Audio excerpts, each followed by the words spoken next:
আসসালামু আলাইকুম। আজ অতি আনন্দের সাথে জানাচ্ছি আমাদের লালবাগ নবাবগঞ্জ এরিয়ার আরো একজন 5 সাইডের প্লেয়ার আজকে থেকে লিখিতভাবে সকলের কাছে পরিচিত পেল, আমাদের সানমুন। ইতিমধ্যে লালবাগ চৌধুরী বাজার প্রিজন ক্লাব আয়োজিত 41 কিলোমিটার 5 দিক টুর্নামেন্টে এককভাবে দ্বিতীয় স্থান অর্জন করেছে।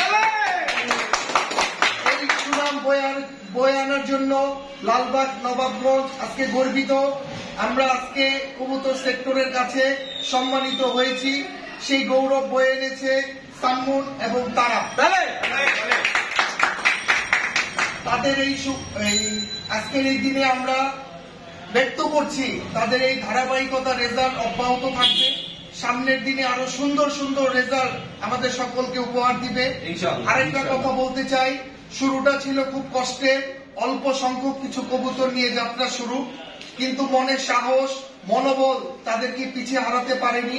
অনেক কবুতর পড়েছে, সেগুলো এখন আর কিছুই মনে থাকবে না, যেহেতু একটা ভালো রেজাল্ট চলে আসছে। সে পড়ে যাওয়া কবুতর গুলোর দুঃখ বেদন আমরা ইনশাল্লাহ চিরেই ভুলে যাব। সবাই ভালো থাকবেন, সুস্থ থাকবেন। আল্লাহ হাফেজ।